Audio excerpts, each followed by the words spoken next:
अस्सलाम वालेकुम, मैं हूं अलीना फ़ारूक शेख और बात थोड़ी पुरानी है तो पहले आपको ज़रा याद करवा देते हैं। किस्सा है 2022 मई 25 का, जब उस वक्त के चेयरमैन तहरीक इंसाफ, अब बानी तहरीक इंसाफ इमरान खान खैबर पख्तूनख्वा से वोट ऑफ नो कॉन्फिडेंस के बाद, अपनी हुकूमत जाने के बाद एक आज़ादी मार्च के उन्वान तरे मार्च लेकर इस्लामाबाद की तरफ रवाना हुए और उनका हदफ यही था कि उनके ख़िलाफ़ ये जो साजिश से हुकूमत गिराई गई है उसको हटाना है। इस्लामाबाद पहुँचने पर काफ़ी देर क़याम हुआ, लेकिन उसके बाद ये देखा गया कि इमरान खान ने अचानक ये कॉल दे दी कि वो वापस खैबर पख्तूनख्वा जा रहे हैं और धरने के लिए आए और हुकूमत गिराने के दावों से आए इमरान खान 6 दिन का अल्टीमेटम देकर वापस मुड़ गए। आज तक ये पता नहीं चल सका कि मामला क्या हुआ, क्या टर्म्स थी, क्या कोई डील थी, क्या पसे पर्दा कोई बात हुई, या फिर ये सब कुछ वाक़ियतन था कि इमरान खान ने एकदम से फ़ैसला किया कि वो ऐसे ही वापस मुड़ जाएंगे। फैसल वाडा साहब ने नदीम मलिक साहब के शो में बात की है और इसी वाक़े का जिक्र किया है और कुछ इंकशाफात किए हैं। इमरान खान साहब ने फैसल वाडा के मुताबिक 4 लोगों को बात बताई, ये बताया कि 2 जजेस के कहने के ऊपर वो जो धरना था यानी आज़ादी मार्च, उसको ख़त्म किया गया और वापस खैबर पख्तूनख्वा की तरफ रुख किया गया।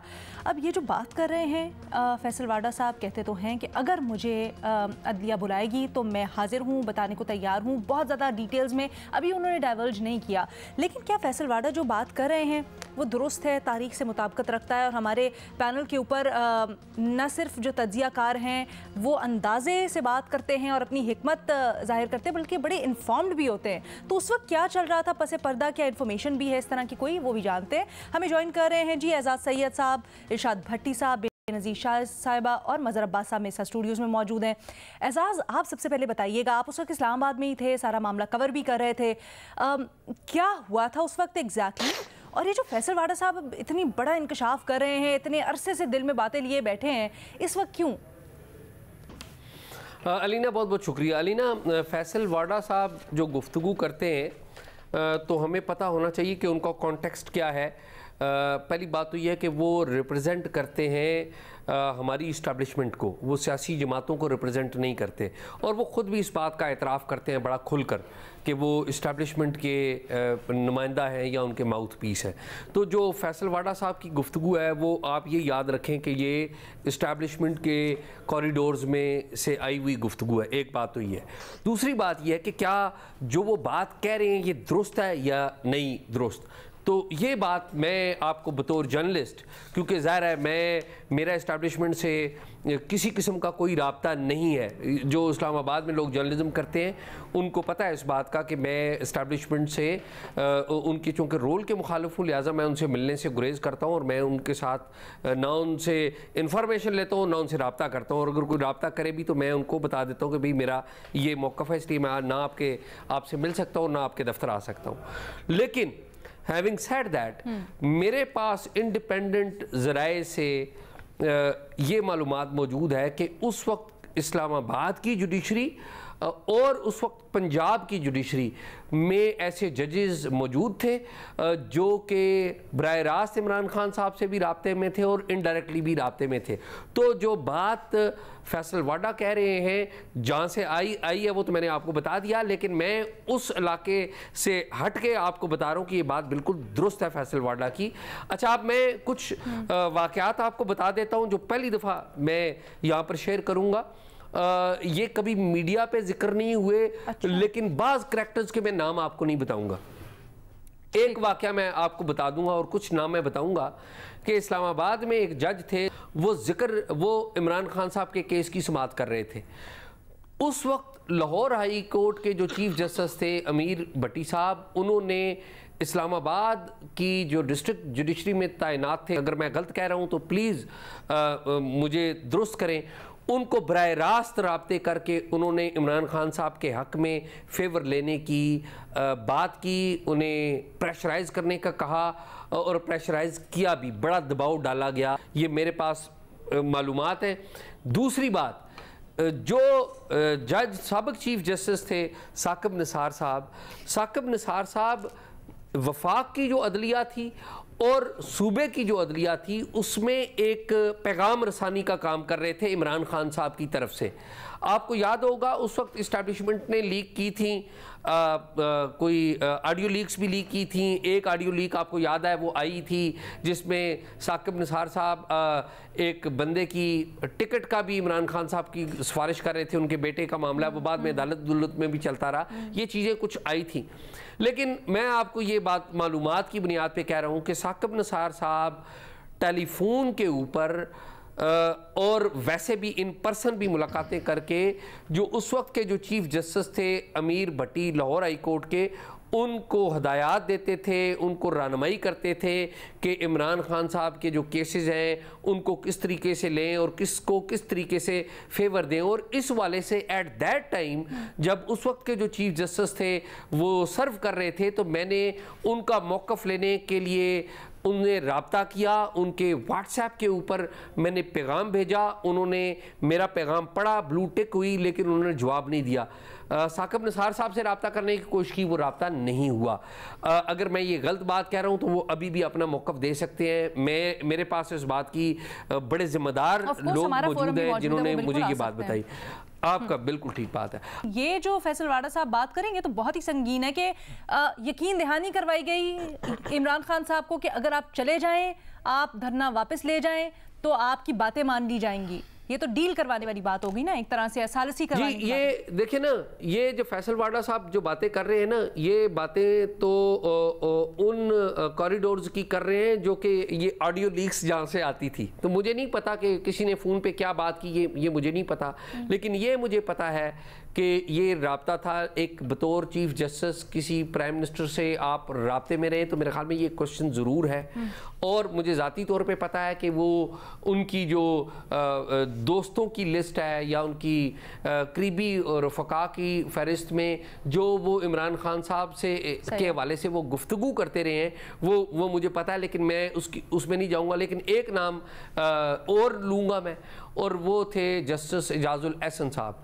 जस्टिस एजाजुल एहसन साहब के बारे में मैं ये पूरी डिटेल है कि वो किस तरह से उन्होंने इस्तीफ़ा दिया, मैं उसका जिक्र नहीं करूँगा, लेकिन मैं इतनी आपको बात बता दूं कि बतौर जज इस बात की मेरे पास नॉलेज है, और अगेन अगर ये बात गलत है तो वो इसको डिनाई करें। मेरे पास इस बात की नॉलेज है कि बतौर जज इमरान खान साहब से वो मुलाकात करते रहे हैं लाहौर में। और जब ये उस वक्त की बात नहीं है जब इमरान खान साहब प्राइम मिनिस्टर थे, ये उस वक्त की बात है जब वो इमरान खान साहब प्राइम मिनिस्टर नहीं थे। अच्छा। उस वक्त की बात मैं कर रहा हूँ, और अगर ये मेरी बात गलत है तो वो ज़रूर डिनाई करें।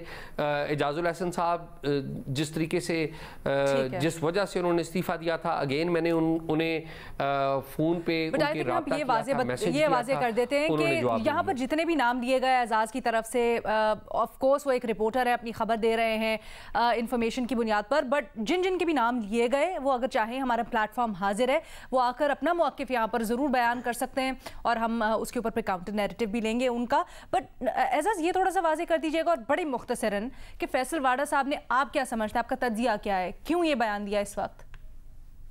देखिए, फैसल वाडा साहब ने, आपने तो नदीम मलिक साहब बड़े अच्छे जर्नलिस्ट हैं, और ज़ाहिर है जर्नलिस्ट का काम है कि वो इस तरह की मालूमात लेके आते हैं, ऐसे गेस्ट को बुलाते हैं जो कि ऐसी बात करें जो जिससे उनका प्रोग्राम डिस्कस हो, और ज़ाहिर वो ख़बर भी देना चाहते हैं। लेकिन ये मैं आपको बताऊँ कि ये नदीम मलिक साहब का प्रोग्राम ही नहीं है। फैसल वाडा साहब ने 25 अगस्त को, कल 25 अप्रैल को सेनेट ऑफ पाकिस्तान में जो हल्फ उठाया और उसके बाद एक तकरीर की है। आप उस तकरीर का पूरा मतन उठाकर देख लें। फैसल वाडा साहब किसी पे तनकीद नहीं कर रहे, पीटीआई पे भी वो उस तरह से तनकीद नहीं कर रहे। फैसल वाडा साहब सिर्फ एक अदारे को निशाना बना रहे हैं, वो अदलिया का अदारा है, और ज़ाहिर है अदलिया का जो अदारे को निशाना बना रहे हैं या उनको तनकीद कर रहे हैं, वो इसलिए तनकीद कर रहे हैं कि फैसल वाडा साहब के पास कोई मालूमात हैं या उनसे कोई मालूमात शेयर की गई हैं। और अगेन फैसल वाडा साहब किसको रिप्रेजेंट करते हैं, वो अपने पब्लिकली उनका स्टांस क्या है, वो मुख्तलिफ टीवी प्रोग्रामों में क्या बातें करते रहे हैं, वो टेलीविज़न के एक प्रोग्राम में किस तरह उन्होंने एक बूट रखा था, ये सारी बातें हमें फैसल वाडा साहब का जो पस मंजर पता है। और वो वैसे इस वो बात को वो ओन भी करते हैं, वो कहते हैं कि हाँ बिल्कुल वो ओन करते हैं, आगे करता हूँ, पॉजिटिवली करता हूँ, उसमें कोई बात नहीं है। भट्टी साहब आप कहिएगा ये जो बात है, और खासकर ये वाली, क्योंकि आज तक हमने भी बड़ी बात की अपने शो के ऊपर जब ये सारा का सारा हो रहा था 2022 में, कि क्यों खान साहब वापस जा रहे हैं, क्या हुआ ऐसा जो आधे रास्ते में छोड़कर वापस चले गए। बहुत सी वजूहात बताई जाती थी, अंदाजे लगाए जाते थे, बट जो फैसल वाडा साहब कह रहे हैं, कितनी सदाकत हो सकती है इसमें? मैडम शेख, मेरी फैसल वाडा साहब से भी बात हुई है। एक कन्फ्यूजन है, मैं नहीं उनसे सही समझ सका, या मे बी सवाल में आप सही नहीं समझ सके कि वो मैंने उनसे पूछा कि क्या आप उस धरने की बात कर रहे हैं जब इमरान खान केपी से निकले थे और एक इस्लामाबाद में आके जलसा करके चले गए थे। उन्होंने कहा नहीं, उससे पहले की बात है जब आपके दफ्तर के करीब से गए थे, वो जियो दफ्तर जो इस्लामाबाद है उसके करीब से, तो मे भी वही हो, केपी वाला हो, या मे भी दूसरा हो। 25 जुलाई की बात कर रहे हैं ना भट्टी साहब, ये 25 जुलाई की जो फैसल वाडा साहब जो गुफ्तगू कर रहे थे ना नदीम मलिक साहब के भी शो में, तो मेरे ख्याल में जब उन्हें को मालूमात दी गई थी या उन्हें डीब्रीफ किया गया था, तो उन्होंने शायद नोट्स नहीं लिए थे। ये मेरे ख्याल में वो 25 जुलाई की बात कर रहे हैं जब इमरान खान साहब आए थे, पेशावर से ही आए थे, और उनके ऊपर आंसू गैस फेंकी गई थी। ये मैंने पूछा था, अदलिया ने, आपको याद होगा उस वक्त अदलिया ने अदालत लगाई थी। एक सेकंड, हाँ जी एजाज बोले। मैं अर्ज ये कर रहा था कि इमरान खान साहब, ये वो वाकया है कि जब गालबन ये 25 जुलाई की तारीख का जिक्र हो रहा है, जब इमरान खान साहब जुलूस लेकर आए थे, और ये इसके ऊपर उस वक्त इस्लामाबाद पुलिस ने उनके ऊपर आंसू गैस फायर किया था। इस्लामाबाद पुलिस ने उन्हें रोकने की कोशिश की थी, और आपको याद होगा कि उस वक्त अदालत लगी थी, और अदालत में वे एजाजुल एहसन साहब भी बैठे थे और जज साहिबान भी बैठे थे, और अदालत ने कहा था अभी वो रास्ते में थे, तो अदालत ने उनको कहा था कि ये वायलेशन ना करें, और एक जो मखसूस एरिया है वो G9 का पार्क, आई थिंक कुछ है ना, इसी तरह G11 का G9 का पार्क था, वहां पे मुख्तस किया गया था कि वहां पर जाके आप धरना दे दीजिएगा। और उसके बावजूद अलीना, उसके बावजूद उन्होंने सुप्रीम कोर्ट के जो जज साहिबान ने, जिनमें से बाज उनको बड़ी पसंद भी करते थे, नहीं सही कह रहे हैं आप, उसके बाद देखा गया कि वो वहां पर नहीं, आधे रास्ते से डी चौक मोड़ दिया गया था, वो खारदार तारे वगैरह उबूर करके, जिसके बाद पुलिस क्रैकडाउन हुआ था। भट्टी साहब को गलत, मतलब भट्टी साहब को इससे अलग मुख्तलिफ इंप्रेशन है। भट्टी साहब अब आप बताएं। जी मैडम शेख, बहरहाल जो जब भी ये नहीं पॉइंट तो है ये, मैं तो इस पे बात कर रहा हूँ कि ये कब की है, तो वो जब का भी हो, बहरहाल वो उनका कहना था कि जब आपके ऑफिस के करीब से गए थे, तो ये ज़ाहिर रिजीम चेंज के बाद की बात है। तो वो फैसल वाडा साहब कह रहे हैं कि मैंने पूछा कि क्यों जजेस ने उनको कहा कि आप धरना लेकर वापस चले जाएं, जजेस का क्या काम है उनको कहना। तो उनका कहना था कि दोनों जजेस के इंटरेस्ट थे, एक जज के अपने इंटरेस्ट थे और दूसरे जज के अपने इंटरेस्ट थे। उन्होंने मुझे इंटरेस्ट बताए, मगर कहा कि ये आप ना बताइएगा, क्योंकि ये अगर मुझे अदालत बुलाएगी तो मैं उस वक्त बताऊंगा। मैंने कहा बिल्कुल। और ये अलबत्ता उन्होंने बताया है कि हम चार थे जिनको ये इमरान खान साहब ने बात बताई थी। फैसल वाडा उनमें शामिल थे, असद उमर उनमें शामिल थे, जुल्फी बुखारी उनमें शामिल थे, और वो कहते हैं ये मुझे यकीन है कि मुराद सईद को तो ये बात पता होगी। अब ये चार लोग थे जो फैसल वाडा कह रहे हैं कि हम उन इमरान खान के साथ थे। असद उमर, फैसल वाडा, मुराद सईद और जुल्फी बुखारी। और दूसरा मैडम शेख के फैसल वाडा ये कह रहे हैं कि आप इसमें सवाल जवाब ना कीजिएगा कि उनमें से एक जज रिटायर हो चुके हैं। तो अच्छा, दूसरा मैडम शेख वो दूसरा मैडम शेख के वो ये कह रहे थे कि मैंने कहा कि आप ये मुसलसल बात कर रहे हैं, मुसलसल अदलिया पर तनकीद कर रहे हैं। आपको अभी तक बुलाया क्यों नहीं है किसी ने? आपने बहुत सारे केसों में और इसमें भी ये दूसरी तीसरी मरतबा उन्होंने बात की है, ये जो नदीम मलिक से की है। एक शो में मेरे साथ थे, उसमें भी उन्होंने इस तरह की बात की थी और उसमें जजेस के और राबतों की बात की थी। तो वो कह रहे हैं कि मुझे तो अर्श शरीफ केस में भी किसी ने नहीं बुलाया, हालांकि मेरे पास बहुत कुछ है कहने को, बहुत कुछ है बताने को, लेकिन मुझे कोई भी नहीं बुला रहा। और अब भी वो कह रहे हैं कि चीफ जस्टिस मुझे बुलाएं। तो मतलब 2 जजेस ने धरना रिवर्स कराया, अब इमरान खान से राब्ता किया।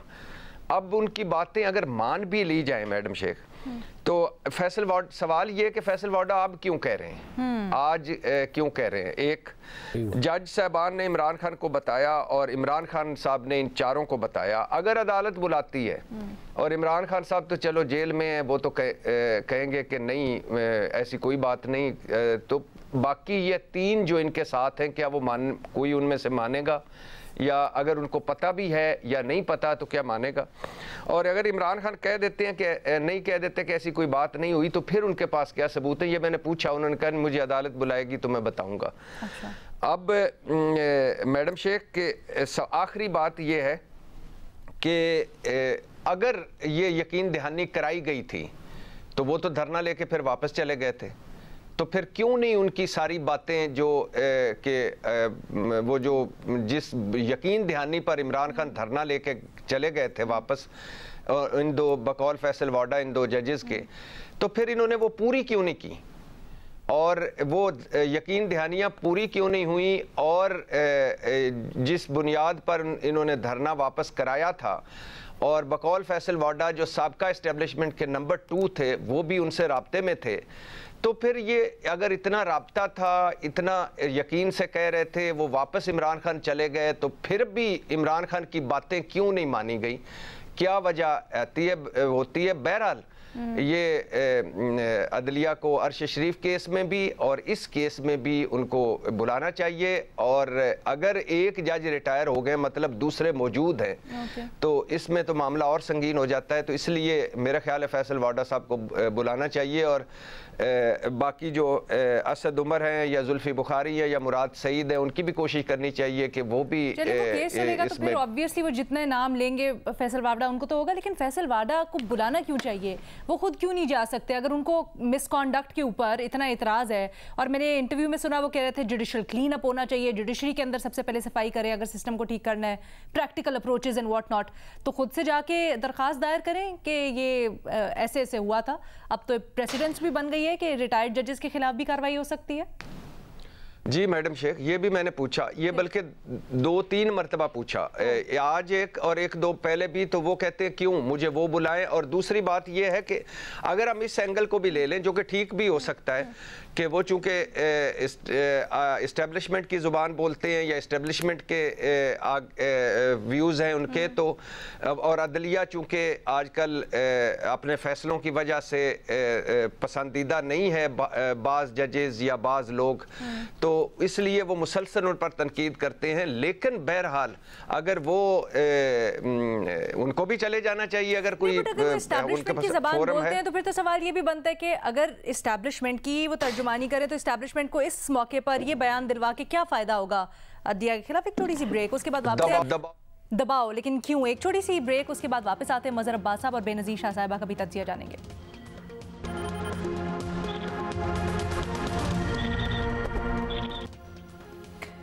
2022 के हकीकी आज़ादी मार्च से मुतालिक बहुत ही हैरान कुन इंकशाफात किए फैसल वाडा साहब ने, इसी के ऊपर हम बात कर रहे हैं। बेनज़ीर, आपका तज्जिया चाहूँगी, अभी यहाँ पर जो बात हुई सारी की सारी, आप उसको कैसे एनालाइज कर रही हैं? और सबसे बड़ा ये सवाल कि क्या समझती हैं फैसल वाडा साहब अब ये बात क्यों कह रहे हैं? अलीना, मैं एक डिस्क्लेमर देना चाहूँगी। मेरे लिए फैसल वाडा साहब की किसी भी बात पे यकीन करना ज़रा मुश्किल है, इसलिए क्योंकि उनकी हिस्ट्री रही है झूठ बोलने की, कोई ख़ास उनकी क्रेडिबिलिटी है नहीं। वो अपनी शरीयत के मामले पे भी काफ़ी देर तक वो झूठ बोलते रहे, जब तक पकड़े नहीं गए, जब पकड़े गए तो फिर मान गए। तो उनकी किसी भी बात को संजीदगी से लेना मेरे लिए तो बहुत ही ज़्यादा मुश्किल है। अच्छा, ये भी बड़ी अजीब सी बात है कि 2 साल बाद अचानक से फैसल वाडा साहब को याद आता है कि वो उस वक्त जो थे 2 जजेस थे, उनका फोन आया था इमरान खान साहब को, फिर वो इमरान खान साहब मुड़ गए, वापस चले गए। अजीब सी बात इसलिए भी है क्योंकि आजकल एक बड़ा सीरियस मामला चल रहा है अदालतों में जजेस के हवाले से, और सोशल मीडिया पे कैंपेन भी चल रही है कुछ जजेस के खिलाफ। और अजीब सी बात यहाँ पे ये भी है कि FIA जो है वो नोटिस नहीं लेता इस मामले का, ना हुकूमत हरकत में आती है। पहले तो उन्होंने लिया था, इस मामले को कोई नहीं देख रहा। तो जहां तक ये बात है कि वो किस धरने की बात कर रहे हैं, मेरे ख्याल से वो मई 2022 की बात कर रहे हैं, जब इमरान खान साहब डी चौक की तरफ आ रहे थे और फिर वो अचानक से उन्होंने अपना धरना खत्म किया और वो वापस चले गए। उस वक्त एक 3 रुकनी बेंच थी सुप्रीम कोर्ट की जो इस मामले को देख रही थी। उस बेंच में से 2 जजेस जो हैं वो अब सुप्रीम कोर्ट का हिस्सा नहीं है। अब मुझे नहीं पता कि वो उन जजेस की तरफ इशारा कर रहे हैं, बल्कि मैं कहूँगी इल्जाम लगा रहे हैं, या किसी और जज की वो बात कर रहे हैं।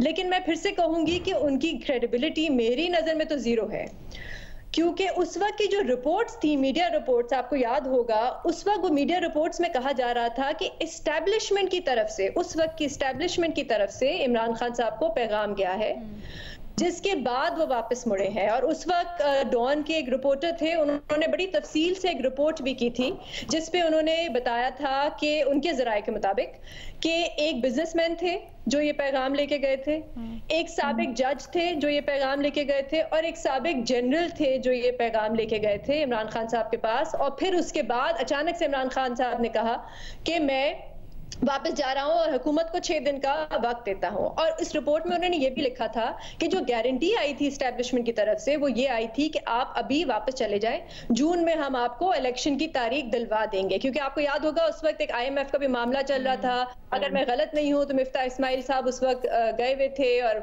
वो भी एक मामला चल रहा था। तो उस वक्त कुछ इस किस्म की गारंटी आई थी कि आप वापस चले जाएं या IMF का मामला निपट जाए, उसके बाद हम आपको इलेक्शन की तारीख दिलवा देंगे। अब जजेस का उनसे राब्ता था या नहीं था, हो सकता है कुछ जजेस का राब्ता हो, लेकिन मेरी राय में अलीना, इमरान खान साहब मेरा नहीं ख्याल है वापस मुड़ते अगर उनको कोई जज गारंटी देता। अगर उनको एस्टैब्लिशमेंट की तरफ से जब तक गारंटी नहीं आती, मेरा नहीं ख्याल है वो अपना धरना खत्म करते और वापस जाते, क्योंकि वो देखते ही एस्टैब्लिशमेंट की तरफ है। और जब तक वो एस्टैब्लिशमेंट से ही बात करना चाहते हैं, एस्टैब्लिशमेंट से ही राब्ता रखना चाहते हैं। तो अगर उनको किसी की गारंटी चाहिए होती उस वक्त, तो वो गारंटी एस्टैब्लिशमेंट से आती तो ही वो वापस जाते। मेरा नहीं ख्याल है कि वो किसी जज की गारंटी पे या 2 जजेस की गारंटी पे वापस जाते। अच्छा मतलब आपको क्या वजह लगती है, क्योंकि ये जो बेनज़ीर कह रही है उस वक्त इस तरह भी हुआ था कि एक मुज़ाकराती कमेटी बनाई हुई थी इमरान खान ने, जिसमें परवेज़ खटक वगैरह भी थे, और हमने वाक़तन ये देखा कि वो कुछ देर के लिए कंटेनर से गायब हो गए थे, और फिर कयास आ रही हैं उस वक्त यही हो रही थी कि शायद कुछ पस पर्दा मुज़ाकरात भी चल रहे हैं, इस तरह का कुछ भी हो रहा है।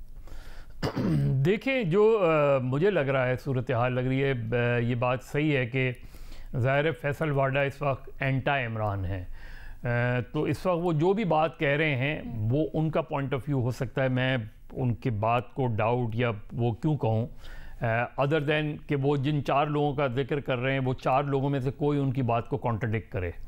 अगर कोई बात कॉन्ट्रडिक्ट नहीं होती तो वो बात दुरुस्त मानी जाती है। ये तो एक उसूल है कि अगर आपने किसी बात को डिनाई नहीं किया तो वो बात जो है प्रिज्यूम किया जाता है कि वो बात शायद दुरुस्त है। तो अब देखना है कि जो बाकी लोग हैं जिनका जिक्र कर रहे हैं वो उसमें हैं। लेकिन अगर आप इमरान खान साहब के 3 धरने देखें माफ़ कीजिएगा, उसमें जो भी उस वक्त लोग रहे हैं, मैं कल किसी से गुफ्तगू कर रहा था जो उनके साथ 2014 के धरने में थे, और वो ये कह रहे थे कि जब हम वहाँ से निकले थे तो उनको ये यकीन था, और उनके बाद स्टेटमेंट जब रेड जोन में नहीं पहुंच पा रहे थे, अपारा के करीब उनका लग गया था, तो वो कह रहे थे कि जैसे ही हम रेड जोन में दाखिल होंगे तब्दीली आ जाएगी, इस तरह की बातें। वो भी यही कह रहे थे कि उन्हें यकीन नहीं था कि ये चीज़ इतना लंबा खिंच जाएगी। उनको ये यकीन था कि ये चीज़ बस हम पहुँचेंगे वहाँ और ये तब्दीली आ जाएगी। और जिस दिन वो रेड जोन क्रॉस कर रहे थे उस वक्त मैं चौधरी निसार अली ख़ान साहब के पास था, उनसे मैं पूछ रहा था कि आपने रेड जोन की इजाज़त कैसे दी। तो उस वक्त चौधरी साहब ने ये कहा था कि वो नहीं चाहते थे कि रेड जोन क्रॉस किया जाए, लेकिन नवाज़ शरीफ ने कहा कि जी आ जाने दें डी चौक पर, ये अकॉर्डिंग टू चौधरी निसार। ये जो सिचुएशन थी इसमें एग्जैक्टली यही हुआ था, और दोनों धरनों में एक धरना अगर आपको याद हो तो वो पिंडी में ही रुक गया था, वो इस्लामाबाद तक जा ही नहीं पाया था। और वो भी यही कहा गया था कि अब हम जो है वो लोग तैयारी से आएँ और अब कब तक हमें रुकना है हमें पता नहीं। और फिर उनकी तकरीर के बाद वो धरना कॉल्ड ऑफ हो गया। जितना भी उनका एजिटेशन रहा है तो इसमें नज़र यही आता है कि कहीं कहीं इस्टेब्लिशमेंट के लोगों के कहने पर, कहीं अगर जजेस के कहने पर जजेस से बराह रास्त रब्ता था और जजेस ने उनको ये कहा था, लेकिन कहीं ना कहीं ये ज़रूर नज़र आता है कि जो पाकिस्तान तहरीक इंसाफ पॉलिटिकली कोई फ़ैसला नहीं कर पा रही थी। वो यही होता था कि कहीं से कोई सिग्नल आ गया तो वो लॉन्ग मार्च पे चले गए, कहीं से कोई सिग्नल आ गया तो लॉन्ग मार्च से वापस आ गए। उन्होंने पहला जो जब लॉन्ग मार्च ये जिसका जिक्र कर रहे हैं फैसल वाडा गालबन, जब उससे वापसी हुई थी तो ख़ुद इमरान खान साहब ने ये कहा था कि मुझे काफ़ी मायूसी हुई, लोग उतनी तादाद में नहीं आए जितनी तादाद में आना चाहिए था। तो नज़र ये आता है कि कहीं ना कहीं अंडर करंट चल रहे थे, जिसकी बिना पे कभी वो कॉल दे देते थे, फिर विड्रॉ कर लेते थे, फिर चले जाते थे। ये सारी चीज़ें, अल्टीमेटम दिया, लेकिन अल्टीमेटम के कई दिनों बाद उन्होंने, बल्कि कई हफ्तों बाद उन्होंने फिर कॉल दी। लेकिन नज़र यही आता है कि ज़ाहिर है एक जुडिशरी के अंदर भी ये सिलसिला नज़र आ रहा था कि कहीं टिल्ट टुवर्ड्स इमरान था, कहीं एंटी इमरान सेंटिमेंट्स पाए जाते थे।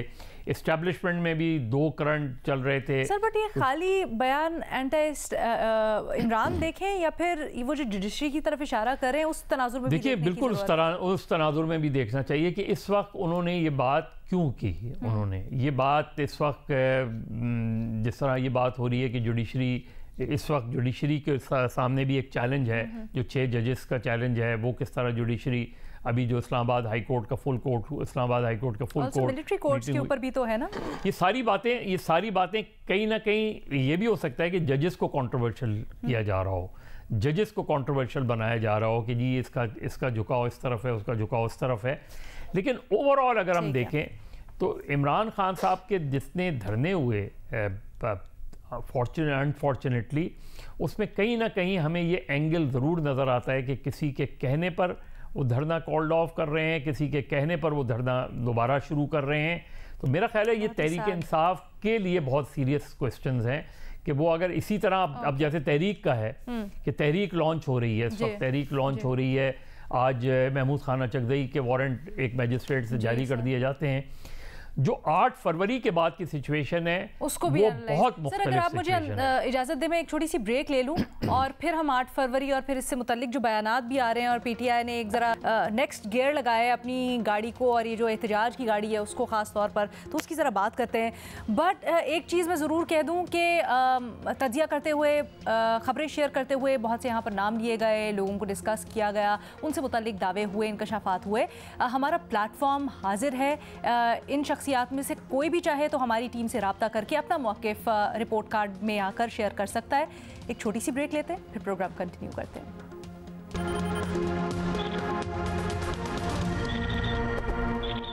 ये आने वाला वक्त, ये आने वाले कुछ दिन, इसमें अगर कोई ऐसी तब्दीलियां ना आई जो कि आनी चाहिए और जो कि हक पे हैं और वो हक ना मिला, तो फिर एक सूबा है वो है खैबर पख्तूनख्वा और उसका मुझे बनाया इमरान खान ने वज़ीर आला। तो मैं आपको यकीन दिला रहा हूँ कि फिर वो सूबा जब निकलेगा तो वो सूबा फिर जब वापस जाएगा तो इमरान खान को भी लेके जाएगा और ये हुकूमत भी गिरा के जाएगा। ऐसे नहीं जाएगा, फिर वो वापस खाली हाथ नहीं जाएगा। और एक दफ़ा पहले मुझे सजा दी आप लोगों ने कि मैंने एक ट्वीट की थी कि हम इस्लामाबाद पे कब्जा कर लेंगे। अब मैं कह रहा हूँ हक ना मिला तो हम इस्लामाबाद में, इस हुकूमत से इस्लामाबाद पे कब्जा करेंगे। वज़ीर आला खैबर पख्तूनख्वा अली अमीन गंडापुर का इंतहाई सख्त बयान, इस्लामाबाद पे चढ़ाई करने की बात कर रहे हैं वो। न सिर्फ ये बल्कि शेर अफजल मरवत साहब ने ऐलान किया है कि पाकिस्तान तहरीक इंसाफ 9 मई का 1 साल मुकम्मल होने के ऊपर इसको यौम 9 मई के तौर पर मनाएगी और फिर पूरे साल जो हुआ उसकी याद को भी ताज़ा किया जाएगा अकॉर्डिंग टू हिम। लेकिन सवाल यहाँ पर यह होता है, इस किस्म के सख्त बयानात देने से क्या पाकिस्तान तहरीक इंसाफ की मुश्किलात कम हो पाएंगी? क्या मुज़ाहमती अप्रोच लेने से कुछ फ़ायदा हो पाएगा? बेनज़ीर, क्या राय आपकी? अलीना, तकरीबन 1 साल होने जा रहा है 9 मई के वाक़ये को, और लगता नहीं है कि पीटीआई ने कुछ भी सीखा है। उनके जो वज़ीर आला हैं खैबर पख्तूनख्वा के, वो इंतशार फैलाने की बातें कर रहे हैं, इस्लामाबाद पे कब्जा करने की बातें कर रहे हैं। अच्छा, एक तरफ कह रहे हैं हम इदारों से टकराव नहीं चाहते, और फिर दूसरी जानब कह रहे हैं कि लेकिन हम इस्लामाबाद पे कब्जा भी करेंगे। नहीं तो आप इस्लामाबाद पे कब्जा करेंगे तो इदारों से टकराव तो आपका होगा। लेकिन मैं अलीना सच बताऊं, मुझे लगता है ये सब बातें हैं। मेरा नहीं ख्याल है इस वक्त पीटीआई अफोर्ड भी कर सकती है कि वो एस्टैब्लिशमेंट को नाराज करे। आपने देखा कल एहतसाब अदालत में क्या हुआ कि वहां से फैसला आया कि इमरान खान साहब जो हैं वो मीडिया से बात नहीं कर सकते, और जाहिर सी बात है तब हम सबको पता ही है कि उसकी वजह यही थी कि उस वक्त वो कोई बयानात दे रहे थे आला ओहदेदारों के बारे में, जिसके बाद से ये फैसला आया। फिर मीडिया को भी यही कहा गया कि आप इस पे लिख सकते हैं, इस पे नहीं रिपोर्ट कर सकते। अजीब सा फैसला था इसलिए क्योंकि सियासतदानों से कहना कि आप सियासत पे बात नहीं कर सकते, और मीडिया को कहना कि आप इस पे रिपोर्ट नहीं कर सकते, आप उस पे रिपोर्ट नहीं कर सकते। लेकिन मेरे ख्याल से अभी इस वक्त पीटीआई नहीं चाहेगी कि वो एस्टैब्लिशमेंट को नाराज करे, कि ऐसा ना हो कि इमरान खान साहब को और ज्यादा देर जेल में रहना पड़े या उनके केसेस और जो हैं वो खराब हो। और लेकिन इसके अलावा मेरे ख्याल से अलीना, ये सिचुएशन जो है पीटीआई को भी थोड़ा बहुत खौफ होगा, थोड़ा सा डर होगा कि अगर हम इस्लामाबाद में निकलते हैं या पंजाब में एहतजाज करते हैं तो कहीं ऐसा ना हो कि फिर से 9 मई की तरह कोई वाकया बन जाए। क्योंकि आप देखें इस वक्त एक बड़ा सीरियस किस्म का लीडरशिप वैक्यूम है। अगर आप पंजाब में निकलते हैं, एहतजाज करते हैं, तो कौन लीड करेगा आपकी पार्टी को? आपकी सारी की सारी पंजाब की जो लीडरशिप है वो तो जेलों में है या उन पे केसेस चल रहे हैं, और अगर वो कोई लीड भी करता है तो क्या गारंटी है कि हाथ से मामला नहीं निकलेगा, फिर से कोई ऐसा वाकया नहीं होगा? तो मुझे नहीं बेनज़ीर, जैसे आप कह रही हैं अगर इदराक है पीटीआई का, तो मैं भट्टी साहब की तरफ सवाल लेके जाना चाहती हूँ कि फिर ये जो मैं तो धमकी कहूंगी इसको, अली अमीन गंडापुर साहब जो धमकी लगा रहे हैं कि हम इस्लामाबाद पे चढ़ाई कर देंगे, भट्टी साहब क्यों कर रहे हैं फिर ये? मैडम शेख, इस बात का जवाब कि मुश्किलें बढ़ जाएंगी या कम हो जाएंगी, मुश्किलें, वो शेर का है ना, मुश्किलें मुझ पर इतनी पड़ी कि आसान हो गई। अब और क्या मुश्किल हो सकती है तरीके इंसाफ के लिए? आप क्या और क्या मुश्किल उसके लिए दे सकते हैं? आपने बल्ला लिया, पार्टी तोड़ी, आपने कॉर्नर मीटिंग तक की इजाज़त नहीं दी, आपने उससे मखसूस नशिस्तें छीन ली, आपने उससे पिंग पोंग बनाया हुआ है, मुकदमे, हवालातें, जेलें पर छापे, घर के बेडरूमों में चादर चार दीवारी, इंसानी हकूक, सब कुछ कर लिया है। अब और क्या मुश्किलें हो सकती हैं? ये जो केपी की हुकूमत लेके बैठे हैं या ये जो मरकज में नंबर 2 पर हैं, ये कोई किसी की देन थोड़ी है, ये तो अवाम ने उनको दिया है, और जो अवाम ने फॉर्म 45 के जरिए दिया है वो तो माना ही नहीं गया। और ऊपर से आज इलेक्शन कमीशन ने फिर मान लिया कि ये सुन्नी इत्तेहाद कौंसिल के अरकान है। कभी मानता है कि ये आजाद है, कभी मानता है कि नहीं। मजीद एहतियात से चलना पड़ता है, जरा फूक फूक के कदम रखना पड़ता है, स्ट्रेटेजाइज करना पड़ता है। लेकिन यहाँ पर नहीं मैडम शेख, ऐसा तो नहीं है कि खैबर पख्तूनख्वा हुकूमत जैसे आप कह रहे मिल तो गई, अवाम ने दिलवा तो दी, लेकिन अब उनसे हैंडल नहीं हो रही, तो अब ये फेस सेविंग है। आपका 2-2.5 महीनों के बाद हैंडल ना होने का तो खैर बात ही नहीं हो सकती। क्या कुछ हैंडल इस मुल्क में नहीं हो पा रहा, उस पे अगर आप बात करेंगे तो वो बहुत ज़्यादा हो जाएगा। तो लेकिन ये मैंने मुश्किलों की बात की है, ये इसका पस मंज़र है कि अब और क्या मुश्किलें डालेंगे उन पे। ये बयान क्यों दे रहे हैं? इसके 3-4 वजह हैं, वजूहात हैं। नंबर 1, वोटर सपोर्टर के लिए, उनको रखने के लिए, और नंबर 2, अली अमीन गंडापुर पर बहुत दबाव है। किस वजह से दबाव है? कि एक वो तरीके इंसाफ का एक धड़ा समझ रहा है कि वो विकेट की दोनों तरफ खेल रहे हैं। किस वजह से दबाव है? कि वो तरीके इंसाफ का केपी वाले समझ रहे हैं कि वो इस्टेब्लिशमेंट से बहुत पहले से राब्तों में थे। और किस वजह से दबाव है? कि वो पाकिस्तान तरीके इंसाफ समिति है कि वो इलेक्शन कमीशन में उनकी जो एक दरख्वास्त नाइली की गई उसकी वजह से वो शहबाज शरीफ से मिले, उसकी वजह से वो कोर कमांडर हाउस गए, या इस वजह से वो ज़रा नरम हुए। और अली अमीन गंडापुर की जो तहरीक इंसाफ केपी वाले कहते हैं जो खुफिया मुलाकातें उन्होंने की या ये इफ्तार डिनर किया, उस वजह से भी वो दबाव में थे। और फिर अब इमरान खान साहब ने सारी पार्टी को खुद कहा है और ख़ुद भी वो फौजी क़यादत के नाम ले लेकर अब दोबारा से बात करने लग गए हैं। उन्होंने कहा कि ये हमें कोई पॉलिटिकल स्पेस नहीं दे रहे, आप जारहाना बयानात दें। एक ये भी वजह है। असद कैसर तक जैसा शख्स भी दमादम मस्त कलंदर कर रहा है। और लेकिन इन तमाम बातों के बावजूद जब वजीर आला केपी की बात करें तो मैडम शेख ये कोई रिश्वत मांगे तो सर पर ईंट मार दो या हम चढ़ाई करेंगे, कब्जा करेंगे, ये बयानात नहीं देने चाहिए। मगर इसके पीछे बहुत सारा एक मवाद है, बहुत सारी पीछे चलने वाली बातें हैं। और जैसे आज अली अमीन गंडापुर की मुलाकात हुई इमरान खान से, तो उसमें भी उन्होंने फिर एक मरतबा कहा कि आपने जारहाना रखें, अपने कारकुनों के साथ रहें, झूठी FIR ख़त्म करें। और मिशाल यूसुफ जई और काबीना के कुछ अरकान की उन्होंने शिकायतें लगाई। उन्होंने उनको इख्तियार दे दिया कि आप उनको रखना चाहते हैं रखें, नहीं रखना चाहते तो नहीं रखें। तो बैकग्राउंड भी है और चीज़ें भी हैं बहुत सारी जो हो रही हैं तरीके इंसाफ के खिलाफ, लेकिन वज़ीर आला को ऐसे बयान नहीं देने चाहिए। मज़हर अब्बास साहब, देखिए मुझे लग रहा है खैर अली अमीन गंडापुर बयानात बहुत ज़्यादा देते हैं, इस तरह के बयानात देते हैं, लेकिन क्या कोई स्ट्रैटेजी है इस तरह की स्ट्रैटेजी, वो अभी तक सामने नहीं आई है। स्ट्रैटेजी तो यही सामने आई है कि 6 जमाती इत्तेहाद है, 6 जमाती इत्तेहाद जो है वो मूवमेंट चलाएगा लेड बाय अचकज़ई।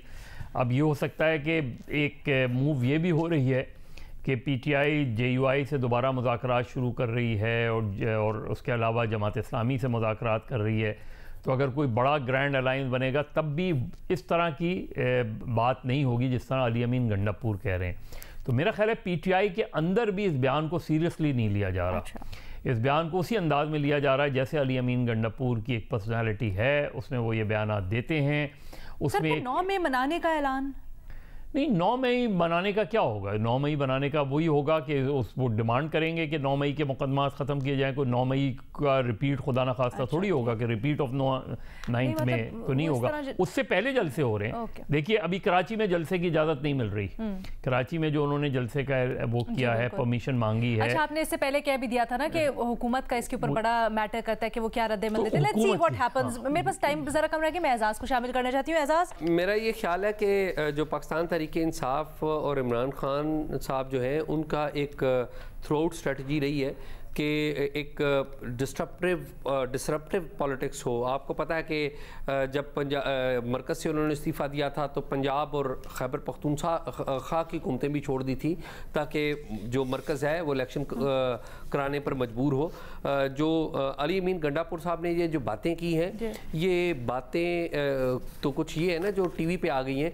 अभी 2 रोज़ पहले भी एक मीटिंग हुई है, बड़ी अहम नोयत की मीटिंग हुई है जिसमें सिक्योरिटी से मुतल्लिका शख्सियात भी बैठी थी। वहाँ पर भी उन्होंने बड़ी दिलचस्प बातें की हैं। उनकी तफसीलात मैं नहीं बताऊँगा, मैं उसके लिए आपको कहूँगा कि टॉक शॉक ज़रूर देखिएगा आज का। अच्छा, अपने प्रोग्राम की मशहूरी साथ साथ जी ये ज़रूरी है ना, आप आपके प्रोग्राम कैसे तो मैं ये कह रहा हूँ कि ये उनका आप उनको अंडर एस्टिमेट ना करें। उनकी पूरी कैपेसिटी है कि वो जो बातें कह रहे हैं उन पर अमल दरामद भी कर लें।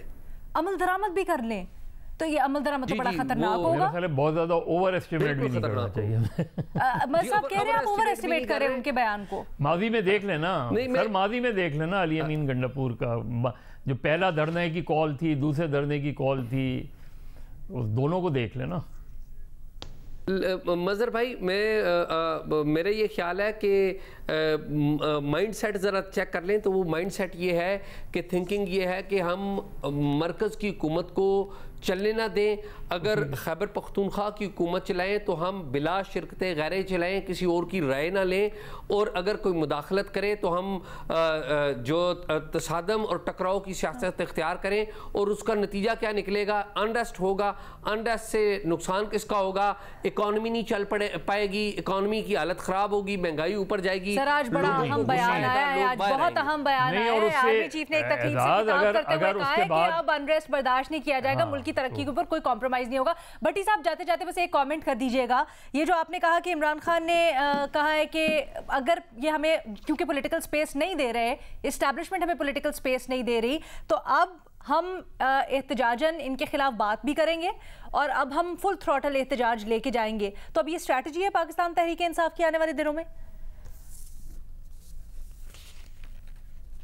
जी मैडम शेख, वो जो आपने कहा ना नेक्स्ट गियर, वो नेक्स्ट गियर लगाया इमरान खान साहब ने। उन्होंने कहा कि तमाम लोग डॉक्यूमेंट्रीज बनाएं जो जो उनके साथ हुआ है पिछले 2 सालों से, और वो दिखाएं मुल्की सतह पर भी और गैर बैनुल-अक़वामी सतह पर भी, और अपने हक के लिए आवाज़ उठाएं। और लेकिन मुझे नहीं लगता कि अली अमीन गंडापुर साहब ये कोई, मैं एजाज से डिफर करूंगा कि वो कोई वाकई लेकर आएंगे और कब्जा कर लेंगे। ये एक दबाव था और वोटर सपोर्टर के लिए था, और इसमें ज्यादा सब्सटेंस नहीं है, सिर्फ बयान की हद तक है। ठीक है जी, तो इसलिए उन्होंने बयान दिया। हमारे तज्जियाकारों की आपने राय जानी। आज के लिए इतना ही। अल्लाह हाफिज।